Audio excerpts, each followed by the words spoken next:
Да.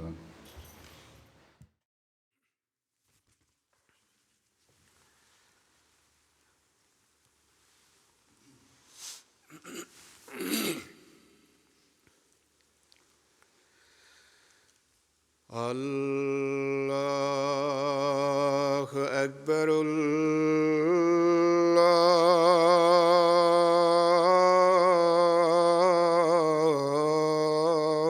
الله أكبر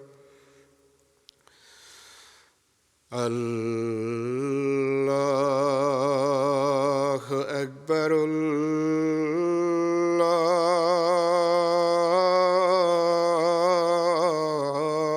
الله أكبر أشهد أن لا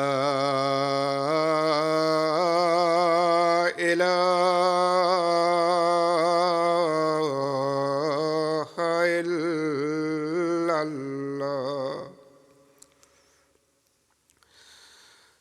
أشهد أن لا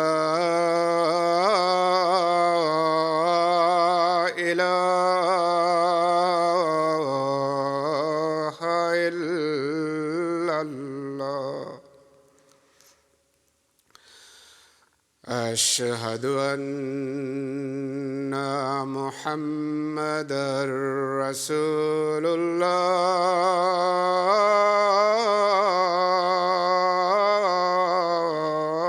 الله أشهد أن محمدًا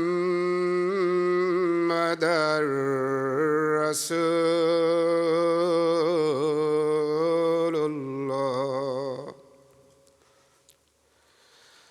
حي على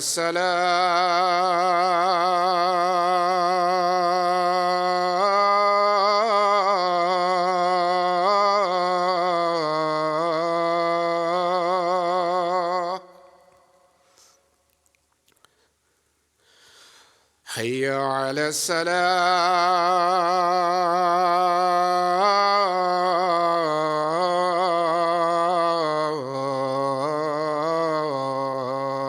السلام حي على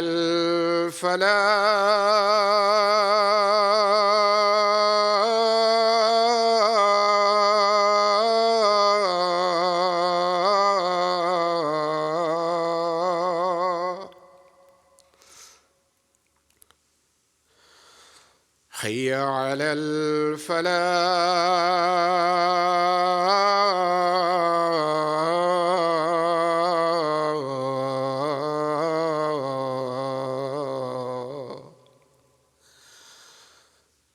الله أكبر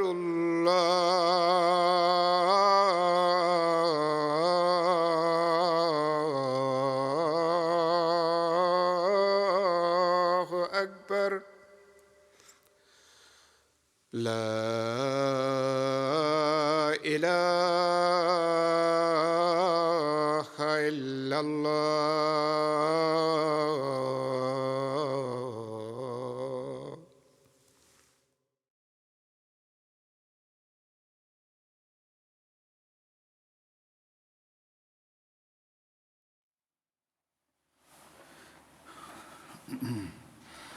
السلام علیکم ورحمۃ اللہ.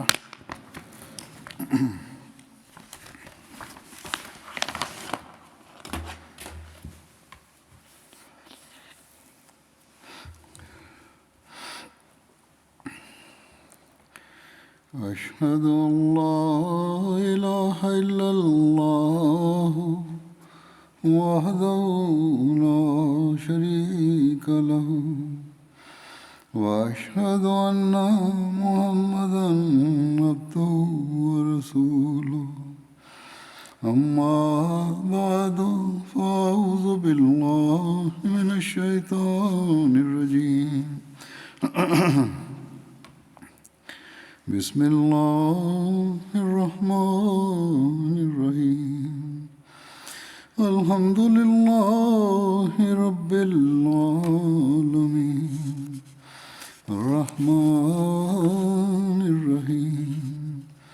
مالك يوم الدين إياك نعبد وإياك نستعين اهدنا الصراط المستقيم صراط الذين أنعمت عليهم غير المغضوب عليهم ولا الضالين.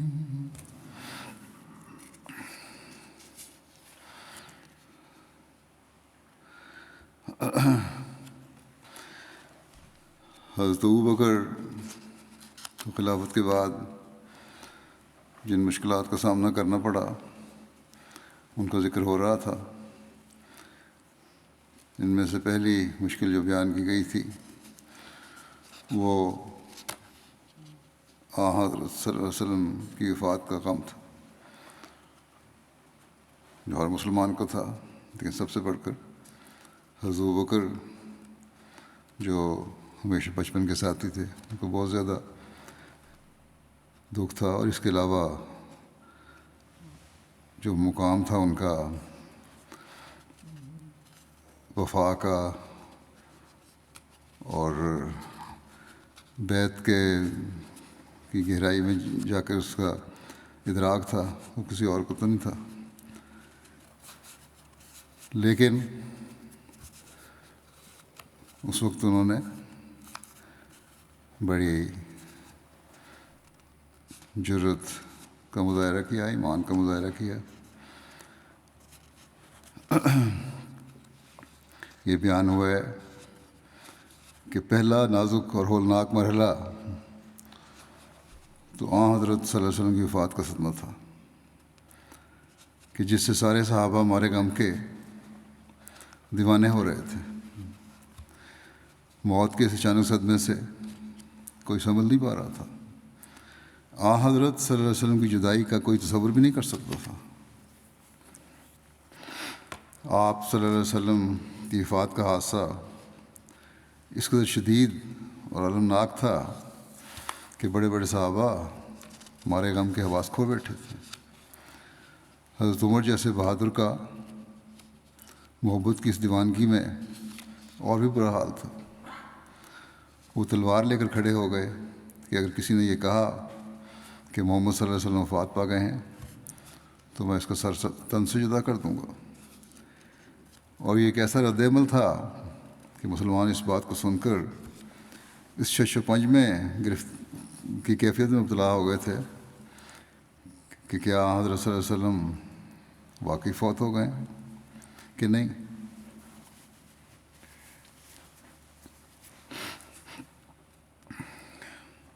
اور قریب تھا کہ یہ اشاک نبی اکرم صلی اللہ علیہ وسلم کی محبت میں توحید کے بنیادی سبب کو بھولتے ہوئے یہ کہنے لگ جاتے کہ نہیں، حضرت صلی اللہ علیہ وسلم کبھی فوت نہیں ہو سکتے اور نہ ہی فوت ہوئے ہیں. اس وقت حضرت ابوبکر صدیق مسجد نبوی میں تشریف لائے اور وہاں جمع شدہ سب لوگوں کو مخاطب کرتے ہوئے فرمایا، اے لوگو، من کان منکم یعبد محمدا فإن محمدا قد مات ومن کان منکم یعبد اللہ فإن اللہ حی لا یموت. جو شخص محمد رسول اللہ صلی اللہ علیہ وسلم کی عبادت کرتا تھا وہ سن لے کہ محمد صلی اللہ علیہ وسلم فوت ہو چکے ہیں، اور جو کوئی شخص اللہ تعالیٰ کی محبت کرتا تھا وہ خوش ہو جائے کہ اللہ تعالیٰ زندہ ہے اور کبھی فوت نہیں ہوگا. باوجود بے انتہا محبت کے جو حضرت صلی اللہ علیہ وسلم سے آپ کو تھی، اس کا کوئی مقابلہ ہی نہیں تھا، لیکن توحید کا درس آپ نے دیا. پھر فرمایا، وما محمد الا رسول قد خلت من قبلہ الرسل افإن مات او قتل انقلبتم علی اعقابکم. کہ محمد صلی اللہ علیہ وسلم صرف اللہ کے ایک رسول تھے، اور آپ سے پہلے جتنے رسول گزرے ہیں سب فوت ہو چکے ہیں. پھر آپ کیوں نہ فوت ہوں گے؟ اگر آپ فوت ہو جائیں گے یا قتل کیے جائیں گے تو کیا تم اپنی ایڑیوں کے بل پھر جاؤ گے اور اسلام کو چھوڑ دو گے؟ اس طرح حضرت ابوبکر نے کمال ہمت اور حکمت سے اس وقت غم کی اس کیفیت میں صحابہ کی ڈھارس بندھائی اور غم کے مارے ان عشاق کے دلوں پر مرہم لگانے کا سبب بنے، اور دوسری طرف توحید کی لرزتی ہوئی عمارت کو سنبھالا دیا۔ حضرت اقدس مسیح علیہ الصلوۃ والسلام کے ارشاد کے مطابق آپ فرماتے ہیں کہ پھر وہ خیالات جو حضرت صلی اللہ علیہ وسلم کی زندگی کے بارے میں بعض صحابہ کے دل میں پیدا ہو گئے تھے، ایک عام جلسے میں قرآن شریف کی آیت کا حوالہ دے کر ان تمام خیالات کو دور کر دیا، اور ساتھ ہی اس غلط خیال کی بھی بےخونی کر دی کہ جو حضرت مسیح کی حیات کی نسبت احادیث نبویہ میں پوری غور نہ کرنے کی وجہ سے بعض کے دلوں میں پایا جاتا تھا۔ دوسرا بڑا کام جو یہ صدمہ جب پہنچا اور اس کو کس طرح آپ نے اس کو پر قابو پایا اور یا انجام دیا، دوسرا بڑا کام وہ ہے انتخاب خلافت کے وقت امت مسلمہ کو اتحاد کی لڑی میں پرونا۔ نبی اکرم صلی اللہ علیہ وسلم کی وفات کے بعد جو ایک دوسرا ممکنہ خدشہ پیدا ہوا وہ ثقیفہ بنو ساعدہ میں انصار کا اجتماع تھا، جہاں ابتدا میں تو گویا یوں لگتا تھا کہ انصار کسی طور سے بھی مہاجرین میں سے کسی کو اپنا امیر یا خلیفہ تسلیم کرنے کو تیار نہ ہوں گے، اور مہاجرین انصار میں سے کسی کو خلیفہ بنانے پر تیار نہ ہوں گے، اور قریب تھا کہ اختلافی تقریروں سے بڑھ کر بات تلواروں تک جا پہنچے گی کہ اس نازک موقع پر حضرت ابوبکر صدیق رضی اللہ عنہ کی زبان میں اللہ تعالیٰ نے وہ تاثیر پیدا کی اور دوسری طرف لوگوں کے دلوں کو حضرت ابوبکر کی طرف مائل کیا کہ یہ سارا انتشار و اختلاف ایک بار پھر محبت و اتحاد میں تبدیل ہو گیا۔ جیسا کہ حضرت اقدس مسیح موعود علیہ السلام فرماتے ہیں، اور جس طرح بنی اسرائیل حضرت موسیٰ کی وفات کے بعد یوشع بن نون کی باتوں کے شنوا ہو گئے اور کوئی اختلاف نہ کیا اور سب نے اپنی اطاعت ظاہر کی، یہی واقعہ حضرت ابوبکر رضی اللہ عنہ کو پیش آیا اور سب نے حضرت صلی اللہ علیہ وسلم کی جدائی میں آنسو بہا کر دلی رغبت سے حضرت ابوبکر کی خلافت کو قبول کیا۔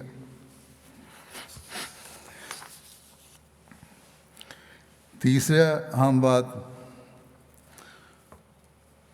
جس کو اور ایسا فتنہ جس کو سنبھالنا بڑا ضروری تھا، حضرت ابوبکر نے اس کو کس طرح سے انجام دیا، اور وہ بات تھی لشکر اسامہ کی روانگی۔ رسول اللہ صلی اللہ علیہ وسلم نے یہ لشکر شام کی سرحد پر رومیوں سے جنگ کے لیے تیار کیا تھا۔ جنگ موطا اور غزوہ تبوک کے بعد آپ صلی اللہ علیہ وسلم کو خدشہ پیدا ہوا کہ کہیں اسلام اور مسیحیت کے بڑھتے ہوئے اختلاف اور یہود کی فتنہ انگیزی کے باعث اہل روم عرب پر حملہ نہ کر دیں۔ جنگ موطا میں حضرت زید، حضرت جعفر، حضرت عبداللہ بن رواحہ مسلمانوں کے 3 امیر یکے بعد دیگرے شہید ہوئے۔ موطا جو ہے وہ ایک شہر ہے جو اردن کے مشرق میں ایک زرخیز زمین میں واقع ہے۔ بہرحال اس بارے میں حضرت انس روایت کرتے ہیں کہ نبی کریم صلی اللہ علیہ وسلم نے لوگوں کو حضرت زید اور حضرت جعفر اور حضرت عبداللہ بن رواحہ کی موت کی خبر دی، بیشتر اس کے کہ لوگوں کے پاس اس سے متعلق کوئی خبر آئی۔ آپ صلی اللہ علیہ وسلم نے فرمایا، زید نے جھنڈا لیا اور وہ شہید ہوا، پھر جعفر نے پکڑا اور وہ بھی شہید ہو گئے، پھر ابن رواحہ نے جھنڈے کو پکڑا اور وہ بھی شہید ہو گئے، اور آپ کی آنکھیں آنسو بہا رہی تھیں۔ آخر اللہ کی تلواروں میں سے، پھر آپ نے فرمایا کہ آخر اللہ کی تلواروں میں سے ایک تلوار یعنی خالد بن ولید نے جھنڈا لیا، یہاں تک کہ اللہ نے اسے ان مخالفین پر فتح دی۔ اس کے بعد آپ صلی اللہ علیہ وسلم بنفس نفیس مسلمانوں کو ہمراہ لے کر جانب تبوک روانہ ہوئے، لیکن دشمن کو میدان میں نکل کر مسلمانوں کا مقابلہ کرنے کی جرأت نہ ہوئی، اور اس نے شام کے اندرونی علاقوں میں گھس کر مسلمانوں کے حملوں سے محفوظ ہونے میں اپنی خیریت سمجھی۔ ان غزوات کے باعث مسلمانوں کے متعلق رومیوں کے ارادے بہت خطرناک ہو گئے، اور انہوں نے عرب کی سرحد پر پیش قدمی کرنے کی تیاریاں شروع کر دیں۔ اسی وجہ سے رسول اللہ صلی اللہ علیہ وسلم نے اسامہ کو بطور پیش بندی شام روانہ ہونے کا حکم دیا تھا، اور ایک مقصد جنگ موتا کے شہیدوں کو بدلہ لینا بھی تھا۔ لشکر اسامہ کی تیاری رسول اللہ صلی اللہ علیہ وسلم کی وفات سے 2 روز قبل بروز ہفتہ مکمل ہوئی، اور اس کا آغاز آپ کی بیماری سے قبل ہو چکا تھا۔ آپ صلی اللہ علیہ وسلم نے ماہ سفر کے آخر میں رومیوں سے جنگ کی تیاری کا حکم دیا۔ حضرت اسامہ کو بلایا اور فرمایا، اپنے والد کی شہادت گاہ کی طرف روانہ ہو جاؤ اور انہیں گھوڑوں سے روند ڈالو، میں نے تم کو اس لشکر کا امیر مقرر کیا ہے۔ ایک اور روایت میں آتا ہے کہ نبی کریم صلی اللہ علیہ وسلم نے فرمایا، بلقا اور داروم کو گھوڑوں کے ذریعے سے روند ڈالو، یعنی یہ لوگ ایسے ہیں جو جنگ کرنا چاہتے ہیں، ان سے اچھی طرح جنگ کرو۔ بلقا جو ہے وہ ملک شام میں واقع ایک علاقہ ہے جو دمشق اور وادی القرا کے درمیان ہے۔ داروم مصر جاتے ہوئے فلسطین میں غزہ کے بعد ایک مقام ہے، اس کے بارے میں یہ تعارف لکھا ہے۔ بہرحال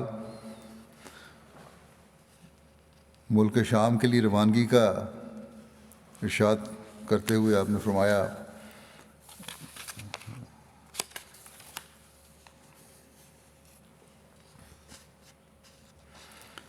صبح ہوتے ہی اہل ابنا پر حملہ کرو۔ ابنا بھی ملک شام میں بلقا کی جانب ایک جگہ کا نام ہے، اور تیزی کے ساتھ سفر کرو تاکہ ان تک اطلاع پہنچنے سے پہلے پہنچ جاؤ۔ پس اگر اللہ تعالیٰ تمہیں کامیابی عطا کرے تو وہاں قیام مختصر رکھنا، اور اپنے ساتھ راستہ دکھانے والے لے جانا، اور مخبروں اور جاسوسوں کو اپنے آگے روانہ کر دو۔ نبی کریم صلی اللہ علیہ وسلم نے حضرت اسامہ کے لیے اپنے ہاتھ سے ایک جھنڈا باندھا، پھر کہا، اللہ کے نام کے ساتھ اس کی راہ میں جہاد کرو، اور اس سے جنگ کرو جس نے اللہ کا انکار کیا۔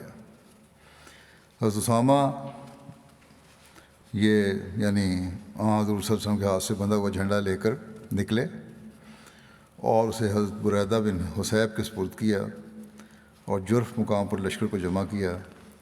جرف بھی مدینہ سے 3 میل شمال کی جانب ایک جگہ ہے۔ بہرحال مہاجرین اور انصار کے معززین میں سے کوئی شخص بھی باقی نہ بچا مگر اس کو اس جنگ کے لیے بلا لیا گیا۔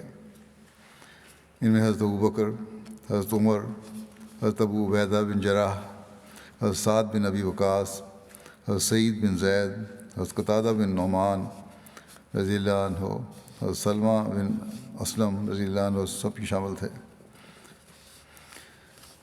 کچھ لوگوں نے باتیں شروع کر دیں اور کہا، یہ لڑکا اولین مہاجرین پر امیر بنایا جا رہا ہے۔ اس بات پر رسول اللہ صلی اللہ علیہ وسلم سخت ناراض ہوئے۔ آپ نے اپنے سر کو ایک رومال سے باندھا ہوا تھا اور آپ ایک چادر اوڑھے ہوئے تھے۔ آپ ممبر پر چڑھے اور اللہ کی حمد و ثنا بیان کی، پھر فرمایا، اے لوگو، تم میں سے بعض کی گفتگو اسامہ کو امیر بنانے کے متعلق مجھے پہنچی ہے۔ اگر میرے اسامہ کو امیر بنانے پر تم نے اعتراض کیا ہے تو اس سے پہلے اس کے باپ کو میرے امیر مقرر کرنے پر بھی تم اعتراض کر چکے ہو۔ خدا کی قسم وہ امارت کے لائق تھا، اور اس کے بعد اس کا بیٹا بھی امارت کے لائق ہے۔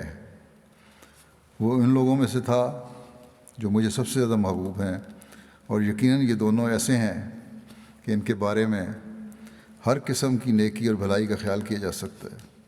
بس اس یعنی اسامہ کے لیے خیر کی نصیحت پکڑو، کیونکہ یہ تم میں سے بہترین لوگوں میں سے ہے۔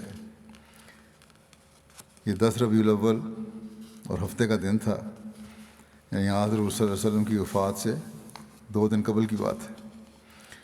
وہ مسلمان جو حضرت اسامہ کے ساتھ روانہ ہو رہے تھے، وہ رسول اللہ صلی اللہ علیہ وسلم کو وداع کر کے جرف کے مقام پر لشکر میں شامل ہونے کے لیے چلے گئے۔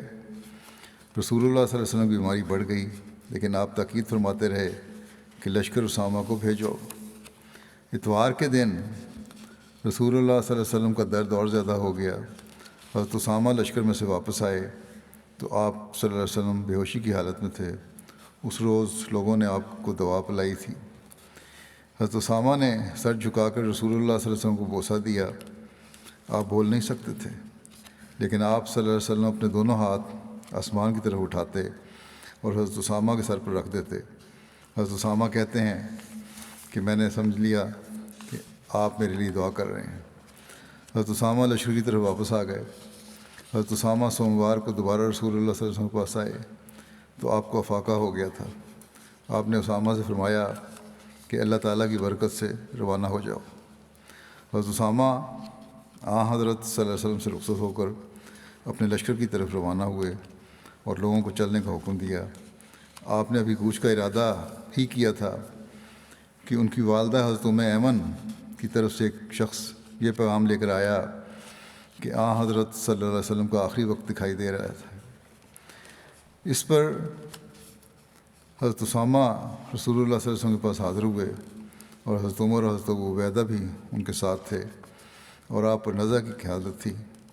12 ربیع الاول کو پیر کے دن سورج ڈھلنے کے بعد آپ صلی اللہ علیہ وسلم نے وفات پائی، جس کی وجہ سے مسلمانوں کا لشکر جرف مقام سے مدینہ واپس آ گیا اور حضرت بریدہ بن حصیب حضرت اسامہ کا جھنڈا لے کر آئے اور رسول اللہ صلی اللہ علیہ وسلم کے دروازے پر گاڑ دیا۔ ایک روایت کے مطابق جب حضرت اسامہ کا لشکر ذی خوشب میں تھا تو رسول اللہ صلی اللہ علیہ وسلم کی وفات ہو گئی۔ یہ بھی جگہ جو ہے ذی خوشب، یہ مدینہ سے شام کے راستے پر ایک وادی کا نام ہے۔ بہرحال جب حضرت ابوبکر کی بیعت کر لی گئی تو حضرت ابوبکر رضی اللہ عنہ نے حضرت بریدہ بن حصیب کو حکم دیا کہ جھنڈا لے کر اسامہ کے گھر جاؤ کہ وہ اپنے مقصد کے لیے روانہ ہوں۔ حضرت بریدہ جھنڈے کو لشکر کی پہلی جگہ پر لے آئے۔ اس لشکر کی تعداد 3000 بیان کی جاتی ہے، اور ایک دوسری روایت کے مطابق حضرت اسامہ بن زید کو 700 آدمیوں کے ساتھ شام کی طرف بھیجا گیا۔ ایک روایت میں آتا ہے کہ رسول اللہ صلی اللہ علیہ وسلم کی وفات کے دوسرے روز حضرت ابوبکر نے منادی کرا دی کہ اسامہ کی مہم پایہ تکمیل کو پہنچے گی۔ اسامہ کے لشکر سے کوئی شخص بھی مدینہ میں باقی نہ رہے مگر یہ کہ وہ سب جرف میں ان کے لشکر سے جا ملیں۔ حضرت صلی اللہ علیہ وسلم کی وفات کے بعد تمام عرب میں خواہ کوئی عام تھا یا خاص، تقریباً ہر قبیلے میں فتنہ ارتداد پھیل چکا تھا اور ان میں نفاق ظاہر ہو گیا تھا، اور اس وقت یہود و نصارہ نے اپنی گردنیں اٹھا اٹھا کر دیکھنا شروع کر دیا تھا۔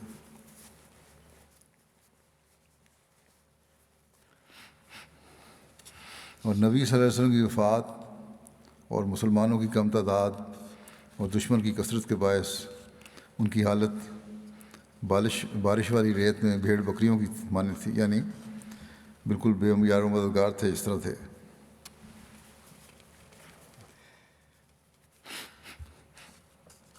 اس پر لوگوں نے ابوبکر سے کہا کہ یہ لوگ صرف اسامہ کے لشکر کو ہی مسلمانوں کا لشکر سمجھتے ہیں، اور جیسا کہ آپ دیکھ رہے ہیں عربوں نے آپ سے بغاوت کر دی ہے، بس مناسب نہیں کہ آپ مسلمانوں کی اس جماعت کو اپنے سے الگ کر لیں، یعنی اسامہ کے لشکر کو بھیجیں۔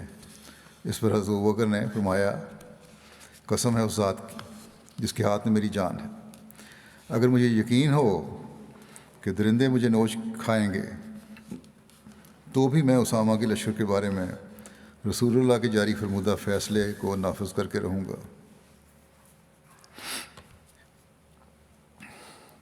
ایک اور روایت میں آتا ہے کہ حضرت ابوبکر نے فرمایا اس ذات کی قسم جس کے سوا کوئی معبود نہیں، اگر رسول اللہ صلی اللہ علیہ وسلم کی ازواج مطہرات کے پاؤں کتے گھسیٹتے پھریں میں پھر بھی اس لشکر کو جسے رسول اللہ صلی اللہ علیہ وسلم نے بھیجا ہے واپس نہیں بلاؤں گا، اور نہ میں اس جھنڈے کو کھولوں گا جسے رسول اللہ صلی اللہ علیہ وسلم نے باندھا ہے۔ حضرت مسلم موعود بیان فرماتے ہیں اس بارے میں کہ جب رسول اللہ صلی اللہ علیہ وسلم وفات پا گئے تو سارا عرب مرتد ہو گیا، اور حضرت عمر اور حضرت علی جیسے بہادر انسان بھی اس فتنے کو دیکھ کر گھبرا گئے۔ رسول کریم صلی اللہ علیہ وسلم نے اپنی وفات کے قریب ایک لشکر رومی علاقے میں حملہ کرنے کے لیے تیار کیا تھا اور حضرت اسامہ کو اس کا افسر مقرر کیا تھا۔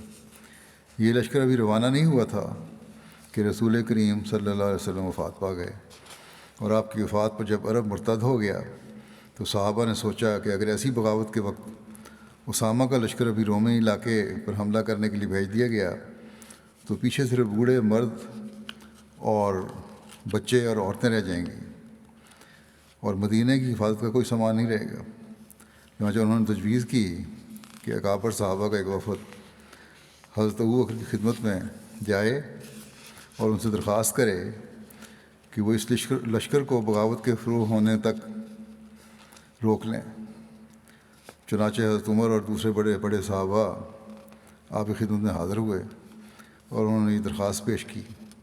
حضرت ابوبکر نے جب یہ بات سنی تو انہوں نے نہایت غصے سے اس وفد کو یہ جواب دیا کہ کیا تم چاہتے ہو کہ رسول کریم صلی اللہ علیہ وسلم کی وفات کے بعد ابو قحافہ کا بیٹا سب سے پہلا کام یہ کرے کہ جس لشکر کو رسول کریم صلی اللہ علیہ وسلم نے روانہ کرنے کا حکم دیا تھا اسے روک لے؟ پھر آپ نے فرمایا، خدا کی قسم، اگر دشمن کی فوجیں مدینہ میں گھس آئیں اور کتے مسلمان عورتوں کی لاشیں گھسیٹتے پھریں تب بھی میں اس لشکر کو نہیں روکوں گا جس کو روانہ کرنے کا رسول کریم صلی اللہ علیہ وسلم نے فیصلہ فرمایا تھا۔ یہ جرأت اور دلیری حضرت ابوبکر میں اسی وجہ سے پیدا ہوئی کہ خدا نے یہ فرمایا کہ محمد رسول اللہ والذین معہ اشداء علی الکفار۔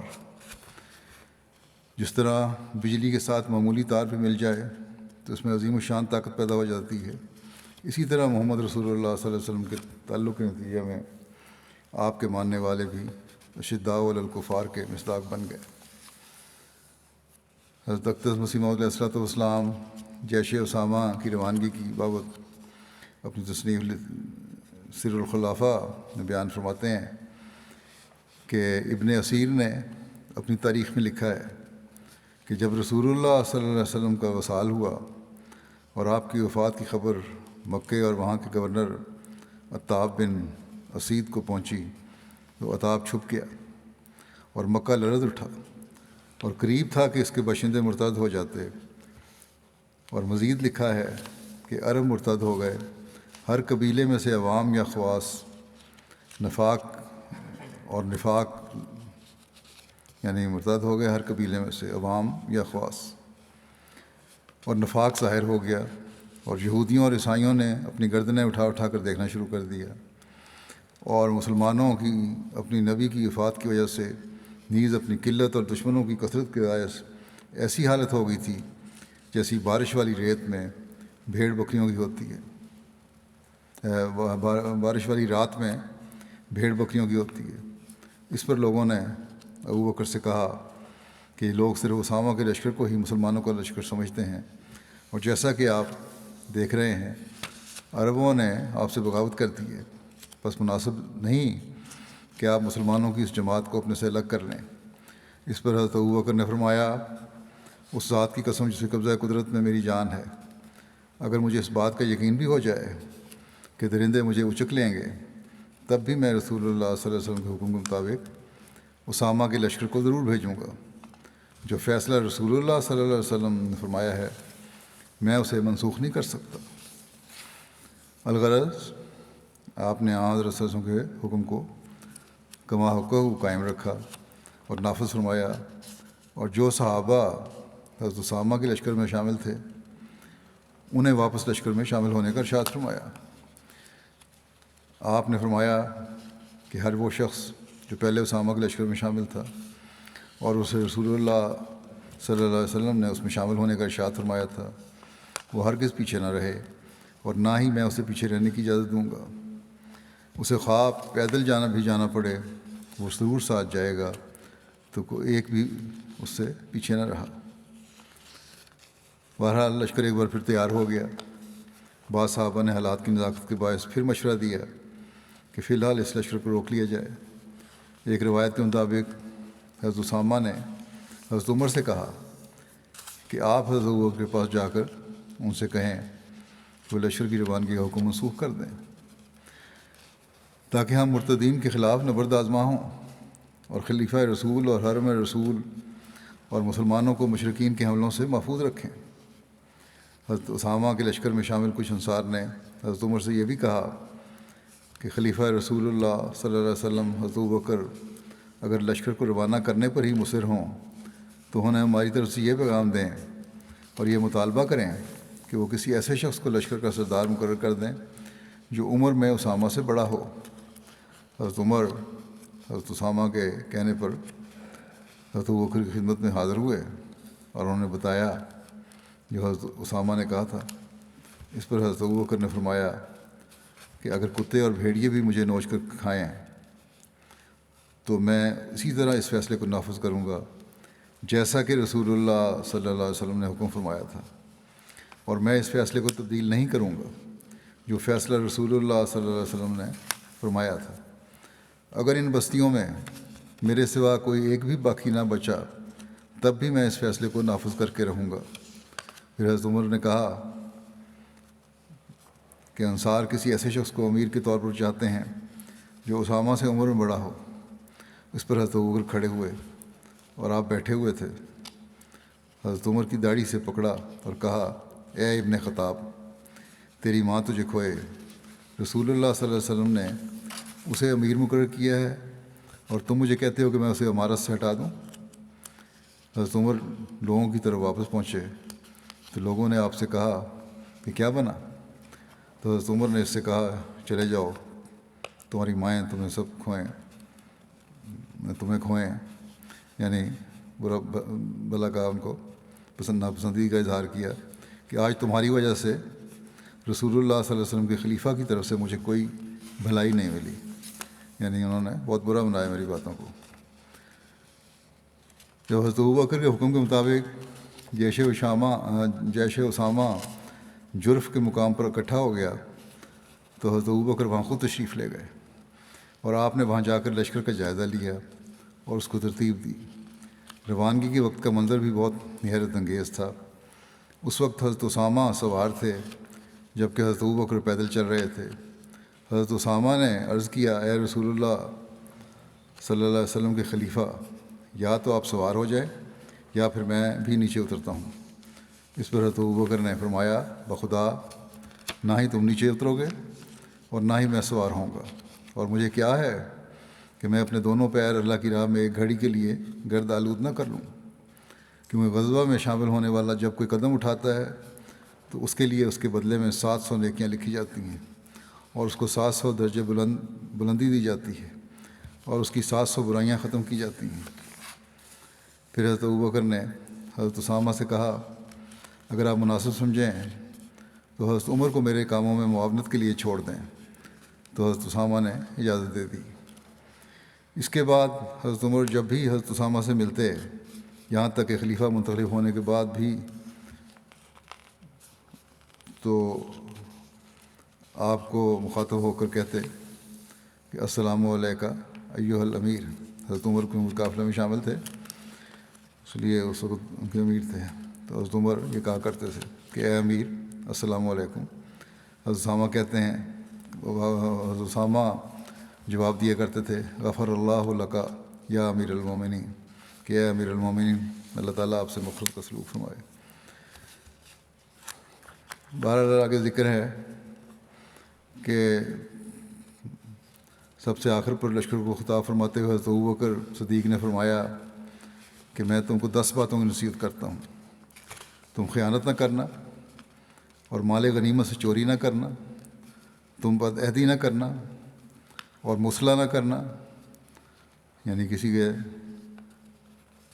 ناک کان نہ کاٹنا، آنکھیں نہ نکالنا، چہرہ نہ بگاڑنا، اور کسی چھوٹے بچے کو قتل نہ کرنا، اور نہ کسی بوڑھے کو اور نہ ہی کسی عورت کو، اور نہ کھجور کے درخت کاٹنا اور نہ اس کو جلانا، اور نہ کسی پھلدار درخت کو کاٹنا، نہ تم کسی بکری، گائے اور اونٹ کو ذبح کرنا سوائے کھانے کے لیے، اور تم کچھ ایسے لوگوں کے پاس سے گزرو گے جنہوں نے اپنے آپ کو گرجوں میں وقف کر رکھا ہے، بس تم انہیں ان کی حالت پر چھوڑ دینا، یعنی راہب جتنے ہیں ان کو کچھ نہیں کہنا،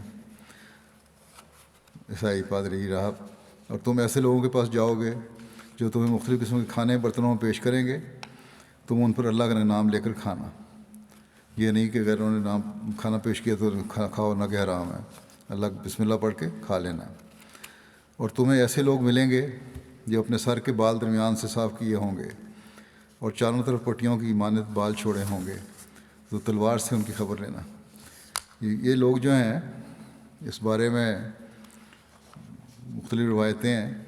یہ آتا ہے کہ عیسائیوں کا ایک گروہ ایسا تھا جو راہب تو نہیں تھے لیکن مذہبی لیڈر ہوتے تھے، اور وہ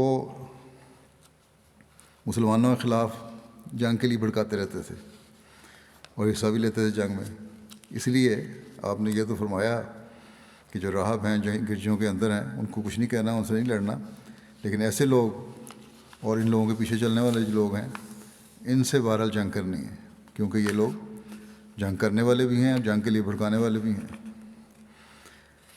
فرمایا کہ اللہ کے نام سے روانہ ہو جاؤ، اللہ تمہیں ہر قسم کے زخم سے اور ہر قسم کی بیماری اور طاعون سے محفوظ رکھے. پھر حضرت ابوبکر نے اسامہ سے فرمایا کہ رسول اللہ صلی اللہ علیہ وسلم نے جو تمہیں کرنے کا حکم دیا تھا وہ سب کچھ کرنا. رسول اللہ صلی اللہ علیہ وسلم کے احکام کی بجا آوری میں کسی قسم کی کوتاہی نہ کرنا. اس کے بعد حضرت ابوبکر حضرت عمر کو ساتھ لے کر مدینہ تشریف لے آئے. حضرت ابوبکر نے اسامہ بن زید کے لشکر کو ربیع الاول 11 ہجری کے آخر میں روانہ فرمایا، اور ایک روایت کے مطابق انہیں یکم ربیع الثانی 11 ہجری کو روانہ فرمایا. حضرت اسامہ 20 راتوں کا سفر طے کر کے اہل ابنا کے پاس پہنچے اور ان پر اچانک حملہ کر دیا، اور مسلمانوں کا شعار یا منصور و امد تھا، یعنی اے منصور مار دو، یعنی جو بھی مقابلہ کرنے آیا ہے اسے مارو، جو ان کے سامنے آیا اسے قتل کر دیا، اور جس پر قابو پا لیا اسے قیدی بنا لیا. حضرت اسامہ نے ان کے میدانوں میں اپنے گھوڑ سواروں کو گشت کرایا. اس روز جو کچھ انہیں مال غنیمت ملا اسے سنبھالنے میں مصروف رہے. حضرت اسامہ اپنے والد کے صبح نامی گھوڑے پر سوار تھے، اور انہوں نے حملہ کر کے اپنے والد کے قاتل کو بھی قتل کر دیا. جب شام ہو گئی تو حضرت اسامہ نے لوگوں کو کوچ کا حکم دیا اور اپنی رفتار تیز کر دی. آپ 9 راتوں میں وادی القرا پہنچ گئے، اور آپ نے خوشخبری دینے والوں کو مدینہ روانہ کیا کہ وہ لشکر کی سلامتی کی خبر دے. اس کے بعد انہوں نے روانگی کا قصد کیا اور 6 راتوں میں مدینہ پہنچ گئے. اس معرکے میں مسلمانوں کا کوئی آدمی بھی شہید نہیں ہوا. جب یہ کامیاب اور فاتح لشکر مدینہ پہنچا تو حضرت ابوبکر مہاجرین اور اہل مدینہ کے ساتھ لشکر کی سلامتی پر خوش ہوتے ہوئے ان کو ملنے کے لیے باہر نکلے. حضرت اسامہ اپنے والد کے گھوڑے پر سوار ہو کر داخل ہوئے، اور حضرت بریدہ بن حصیب آپ کے آگے جھنڈا اٹھائے ہوئے تھے، یہاں تک کہ آپ مسجد نبوی پہنچے. آپ نے مسجد میں داخل ہو کر 2 رکعت پڑھیں، پھر آپ اپنے گھر چلے گئے. متفرق روایات کے مطابق یہ لشکر 40 سے لے کر 70 روز تک باہر رہنے کے بعد مدینہ واپس پہنچا تھا. لکھا ہے کہ غالباً یہ حضرت صلی اللہ علیہ وسلم سے حضرت ابوبکر کی محبت کا سبب تھا کہ اسامہ کے جس جھنڈے کو حضرت صلی اللہ علیہ وسلم نے خود اپنے ہاتھ سے گرہ لگائی تھی، حضرت ابوبکر نے فرمایا تھا کہ یہ کیسے ہو سکتا ہے کہ ابن ابو قحافہ اس جھنڈے کی گرہ کھول دے جو نبی اکرم صلی اللہ علیہ وسلم نے خود اپنے ہاتھ سے لگائی.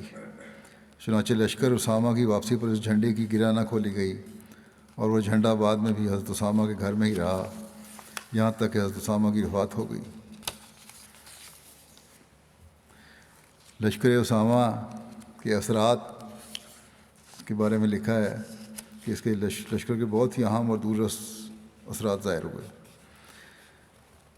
ایک تو یہ کہ وہ سب لوگ جو کہ پہلے بہت شدت سے قائل تھے کہ حالات کا تقاضا ہے کہ لشکر اسامہ کو ابھی نہیں بھیجنا چاہیے، وہ جان گئے کہ خلیفہ کا فیصلہ کتنا بروقت اور مفید تھا، اور وہ جان گئے کہ حضرت ابوبکر بہت ہی عمیق نظر اور فہم و فراست کے حامل تھے. نمبر 2 یہ کہ اس لشکر کی روانگی سے قبل قبائل عرب میں مسلمانوں کی دھاک بیٹھ گئی اور وہ سوچنے لگے کہ اگر مسلمانوں کے پاس قوت نہ ہوتی تو لشکر روانہ نہ کرتے۔ یہ کافی ان پر اس کا روب پڑا۔ تیسری بات یہ کہ عرب کی سرحدوں پر نظریں لگائے غیر ملکی قوتیں، خاص طور پر رومیوں پر مسلمانوں کا روب طاری ہو گیا۔ رومی کہنے لگے یہ کیسے لوگ ہیں کہ ایک طرف تو ان کا نبی فوت ہو رہا ہے اور پھر بھی یہ ہمارے ملک پر حملہ آور ہو رہے ہیں۔ مشہور برطانوی ماہر تعلیم اور مستشرق سر تھامس واکر آرنل لشکر اسامہ کے بارے میں لکھتا ہے، اس کا ترجمہ یہ ہے کہ محمد صلی اللہ علیہ وسلم کی وفات کے بعد ابو بکر نے لشکر اسامہ کو روانہ کیا، جسے شام کی طرف بھیجنے کا نبی کریم صلی اللہ علیہ وسلم نے عزم کر رکھا تھا۔ باوجود کہ عرب میں اضطرابی کیفیت کے پیش نظر بعض مسلمانوں نے اس سے اختلاف کیا، لیکن ابو بکر نے ان کے تردد کو اپنے اس قول کے ذریعے سے خاموش کر دیا کہ میں رسول اللہ صلی اللہ علیہ وسلم کی طرف سے دیے گئے کسی حکم کو منسوخ نہیں کروں گا، خواہ مدینہ جنگلی درندوں کا شکار بن جائے، پھر بھی یہ لشکر حضور صلی اللہ علیہ وسلم کی خواہشات کی ضرور تکمیل کرے گا۔ یہ ان شاندار مہمات میں سے پہلی مہم تھی جس کے ذریعے سے عرب شام، ایران اور شمالی افریقہ پر قابض ہوئے اور قدیم فارسی سلطنت کو ختم کیا اور رومی سلطنت کے پنجے سے اس کے بہترین صوبوں کو آزاد کرا لیا۔ اسی طرح ایک اور ہے جگہ، اس کا تذکرہ اس طرح لکھا ہے انسائکلوپیڈیا آف اسلام میں اسامہ کے ذیل میں کہ نئے منتخب ہونے والے خلیفہ ابو بکر نے حکم دیا کہ اسامہ کا لشکر نبی صلی اللہ علیہ وسلم کی خواہشات کی تکمیل کے لیے بدستور جائے گا، اگرچہ قبائل میں پہلے ہی بغاوت چل رہی تھی۔ اسامہ ملک شام میں بلقاء کے علاقے میں پہنچے جہاں زید کو مارا گیا تھا، اور اسامہ نے ابنا کی بستی پر حملہ کیا۔ ان کی فتح سے اہل مدینہ جو کہ ارتداد کی خبروں کی وجہ سے شدید پریشان تھے، ان میں خوشی کی لہر دوڑ گئی۔ بس اس مہم نے ایک عمومی مہم کی حیثیت سے زیادہ بڑھ کر اہمیت حاصل کر لی، جس کی وجہ سے اس مہم کو فتح شام کا پیش خیمہ قرار دیا گیا۔ پھر جو ایک اور چیلنجز کا سامنا کرنا پڑا حضرت ابو بکر کو، وہ تھا مانعین و منکرین زکوٰۃ اور ان کا فتنہ۔ جب رسول اللہ صلی اللہ علیہ وسلم کی وفات کی خبر سارے عرب میں پھیل گئی تو ہر طرف ارتداد اور بغاوت کے شعلے بھڑکنے لگے۔ علامہ ابن اسحاق کہتے ہیں کہ رسول اللہ صلی اللہ علیہ وسلم کی وفات کے وقت تمام عرب نے ارتداد اختیار کر لیا، ماسوائے دو مسجد والوں کے، یعنی مکہ اور مدینہ کے۔ رسول اللہ صلی اللہ علیہ وسلم کی وفات کے بعد اہل مکہ ارتداد سے تو محفوظ رہے۔ اس کی تفصیل یوں ملتی ہے کہ سہیل بن عمر، جنہوں نے فتح مکہ کے موقع پر اسلام قبول کیا تھا، وہ غزوہ بدر میں کافر ہونے کی حالت میں مسلمانوں کے قیدی بنے۔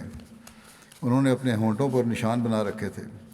حضرت عمر نے عرض کیا اس موقع پر رسول اللہ صلی اللہ علیہ وسلم سے کہ یا رسول اللہ، اس کے سامنے والے دو دانت نکلوا دیں یہاں اس نے نشان بنائے ہوئے ہیں۔ یہ آپ صلی اللہ علیہ وسلم کے خلاف کبھی بھی خطاب کرنے کے لیے کھڑا نہیں ہو سکے گا۔ آپ صلی اللہ علیہ وسلم نے فرمایا، اے عمر، اسے چھوڑ دو، قریب ہے کہ یہ ایسے مقام پر کھڑا ہو کہ تم اس کی تعریف کرو۔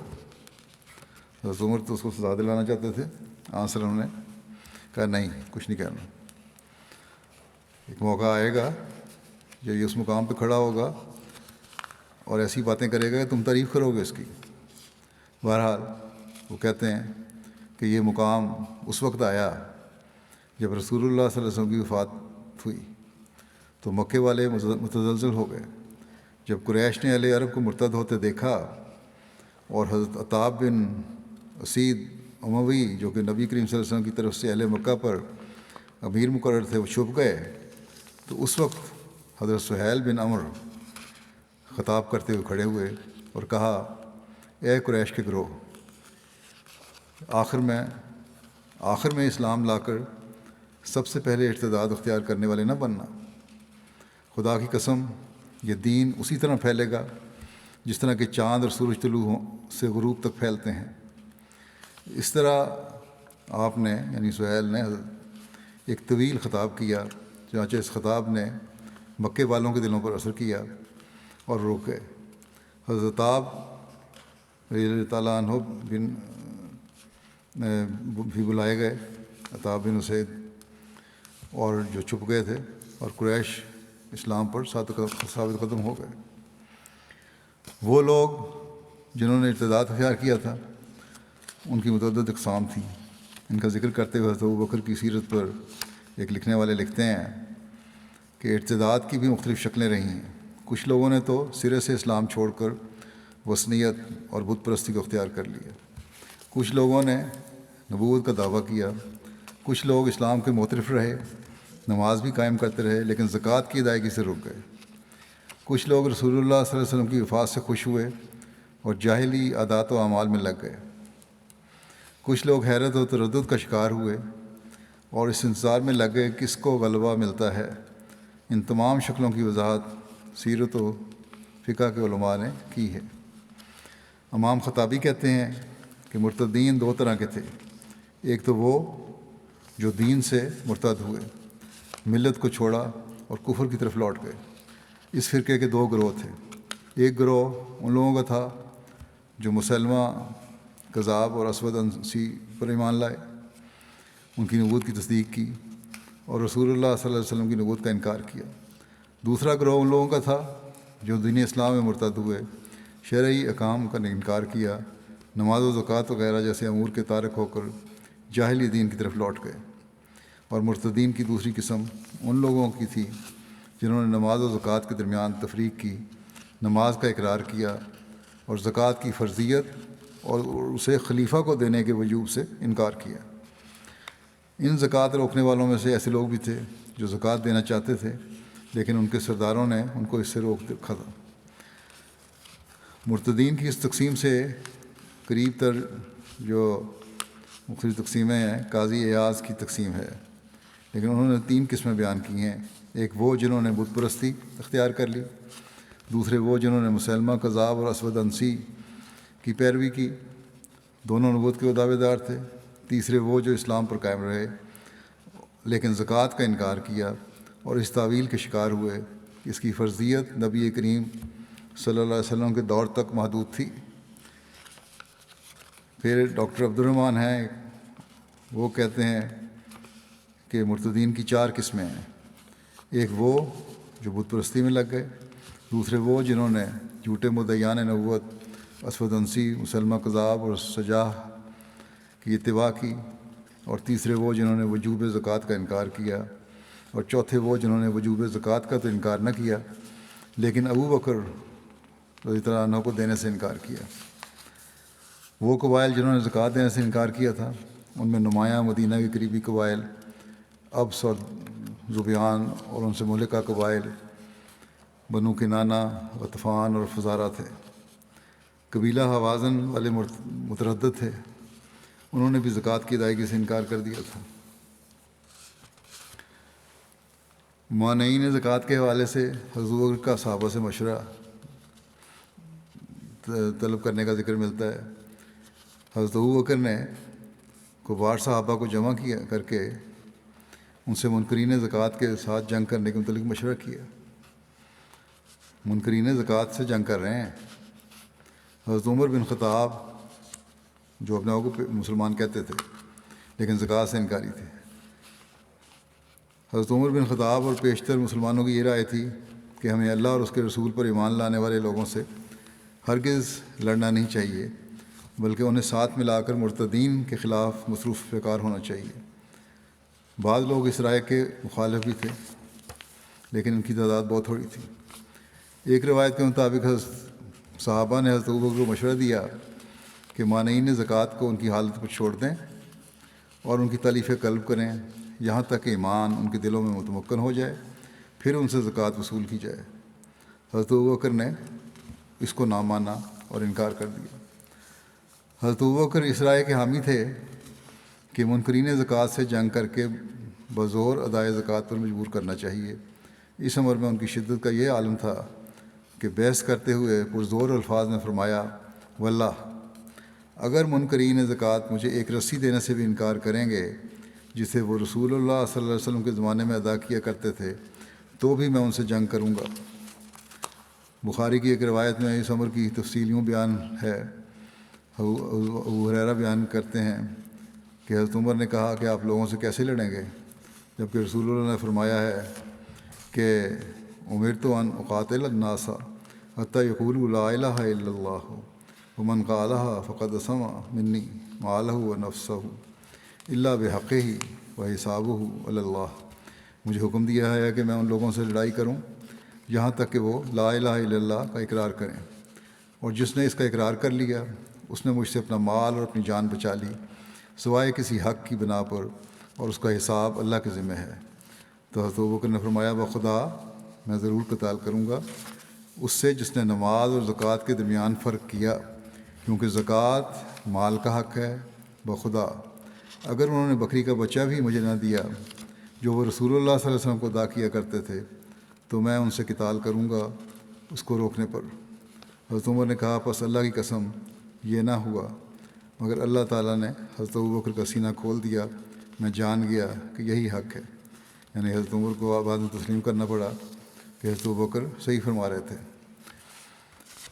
حضرت سید زین العابدین ولی اللہ شاہ صاحب نے حدیث اسما منی مالہ و نفسہ الا بحقہ کی تشریح بیان کرتے ہوئے لکھا ہے کہ الا بحقہ الاسلام کا جملہ نفس مضمون پر اور زیادہ روشنی ڈالتا ہے۔ ایک مسلمان شخص لا الہ الا اللہ کا اقرار کرتے ہوئے اگر اسلامی حقوق کی نگہداشت نہیں رکھتا تو وہ بھی قابل مواخذہ ہے، صرف ایمان لا کر وہ سزا سے نہیں بچ سکتا۔ بحق الاسلام کے دو طرح کے معنی کیے جا سکتے ہیں، ایک یہ کہ اسلامی حقوق کا تعلق ہو، حق مصدر ہے جو جمع کا مفہوم بھی دیتا ہے۔ دوسرے یہ معنی ہے کہ جہاں اسلام ان مالوں اور جانوں کے لینے کو ضروری قرار دیتا ہے، حق الامر اثبتہ اوجبہ، یعنی اس کو ضروری قرار دیا ہے، یہ متعدی کے معنوں میں بھی استعمال ہوتا ہے۔ افراد امت کی سلامتی کا دار و مدار حقوق کی ادائیگی پر ہے۔ جس طرح ٹیکس کی عدم ادائیگی بغاوت اور مستوجب سزا ہے، اسی طرح زکوٰۃ کی عدم ادائیگی بھی۔ حضرت عمر نے پہلے حضرت ابوبکر سے اتفاق نہیں کیا، مگر جب الا بحقہ ہی کے الفاظ سے ان کا استدلال سنا تو ان کی رائے تسلیم کی۔ اس واقعے سے ظاہر ہے کہ صرف زبان سے لا الہ الا اللہ کہہ دینا عمل صالح نہ ہونے کی حالت میں قطعاً کوئی حقیقت نہیں رکھتا۔ اس باب کا عنوان یہ آیت ہے فَإِن تَابُوا وَأَقَامُوا الصَّلَاةَ وَآتَوُا الزَّكَاةَ فَخَلُّوا سَبِيلَهُمْ۔ اس صورت میں مذکورہ والا آیت کا مضمون دہراتے ہوئے اللہ تعالیٰ فرماتا ہے فَإِن تَابُوا وَأَقَامُوا الصَّلَاةَ وَآتَوُا الزَّكَاةَ فَإِخْوَانُكُمْ فِي الدِّينِ، یعنی اگر توبہ کر لیں اور نماز قائم کریں اور زکوٰۃ دیں تو وہ دین میں تمہارے بھائی ہیں، ان سے تعارض نہ کیا جائے۔ ان الفاظ سے ثابت ہوتا ہے کہ ان تین باتوں میں سے کوئی ایک بات ترک کرنے والا مسلمان نہیں۔ اسلام کے پانچوں ارکان کی پابندی فرض ہے۔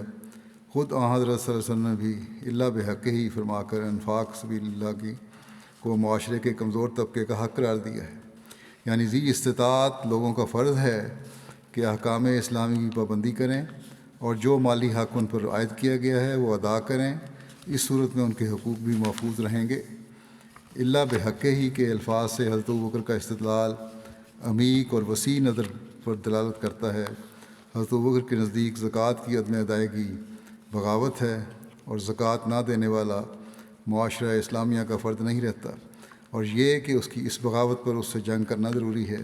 بے شک اسلام نے لا اکراہ فی الدین، دین میں کوئی جبر نہیں کہ ارشاد سے دین کے بارے میں آزادی دی ہے، مگر جو فرد بظاہر اسلام کا دعوے دار ہے اور اسلامی سوسائٹی میں شامل ہو کر اس کی پناہ میں ہے اور اس کی برکات سے مستفید اور اپنے اجتماعی حقوق سے پورے طور پر متمتع ہے، مگر جو فرائض اور واجبات اسلام نے بحیثیت اسلامی معاشرہ کے فرد ہونے کی حیثیت سے اس پر عائد کیے ہیں ان کو وہ ادا نہیں کرتا، ایسا فرد اجتماعی حفاظت اور پناہ کا حق نہیں رکھتا۔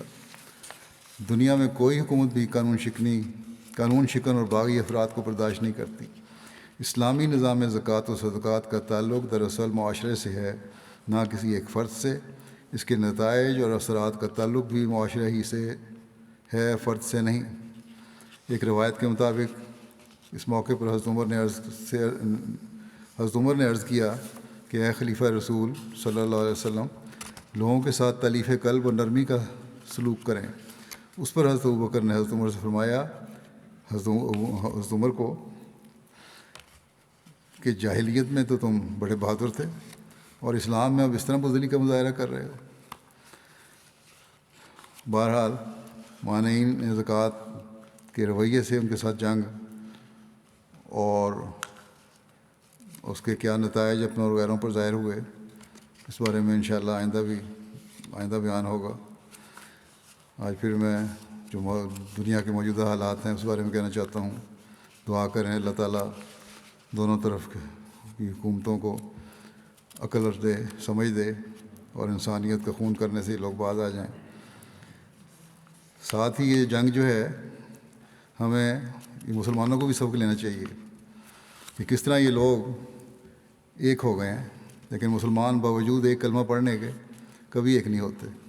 ایک ملک تباہ کیا، عراق تباہ کروایا، سیریا تباہ کرایا، یمن کو تباہی ہو رہی ہے، اور غیروں سے کرواتے ہیں اور خود بھی کر رہے ہیں، بجائے اس کے کہ ایک ہوں۔ کم از کم یہ اکائی کا سبق ہی ان لوگوں سے سیکھ لیں یہ مسلمان۔ اللہ تعالیٰ مسلم قوم پہ بھی رحم کرے، مسلمانوں پہ بھی رحم کرے، امت مسلمہ پر رحم کرے، اور یہ اسی صورت میں ہو سکتا ہے جب یہ لوگ زمانے کے امام کو ماننے والے بھی ہوں، اور جو اسی مقصد کے لیے اللہ تعالیٰ نے اس زمانے میں بھیجا ہے۔ اللہ تعالیٰ عقل اور سمجھ دے، اور ساتھ ہی جہاں یہ اپنی حالتیں درست کرنے والے ہوں وہاں دنیا کے لیے دعا بھی کریں، اور اپنے وسائل اور ذرائع استعمال کر کے دنیا کو جنگوں سے روکنے والے بھی ہوں۔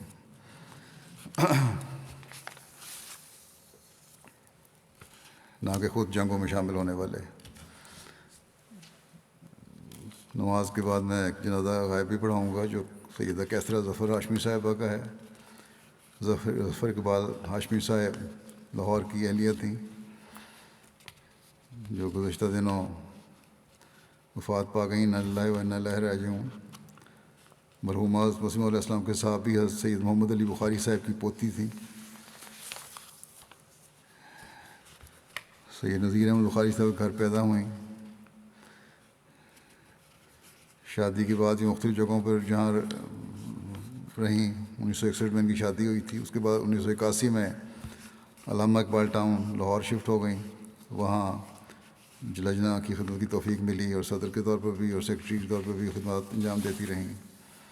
صوم و صلات کی پابند تھیں، دعا گو، ہمدرد، مہمان نواز، صابرہ و شاکرہ، بڑی نیک اور مخلص خاتون تھیں۔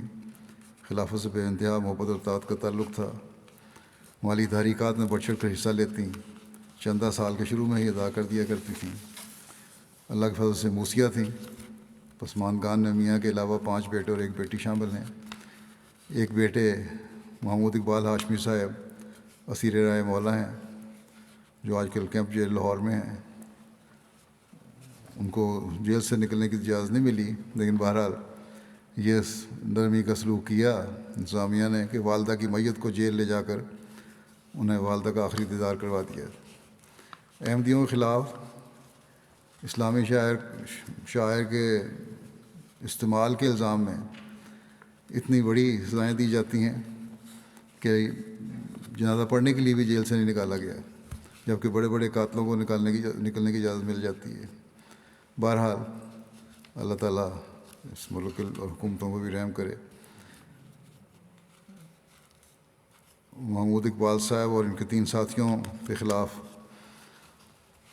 جون 2019 میں مقدمہ درج ہوا تھا۔ ان کی ضمانت بھی ہو گئی تھی، لیکن پھر اگست 2021 میں ضمانت مسترد ہو گئی اور عدالت نے دوبارہ گرفتار کر لیا گیا ان کو عدالت میں ہی۔ اللہ تعالیٰ ان کی بھی رہائی کے بھی جلد سامان پیدا فرمائے۔ مرحومہ کے ایک پوتے عاصم اقبال ہاشمی یہاں UK میں مربی سلسلہ ہیں۔ اللہ تعالیٰ ان کو بھی اپنی دادی کی نیکیوں پر عمل کرنے کی توفیق دے، ان کی اولاد کو بھی عمل کرنے کی توفیق دے، مرحومہ سے مغفرت کا سلوک فرمائے۔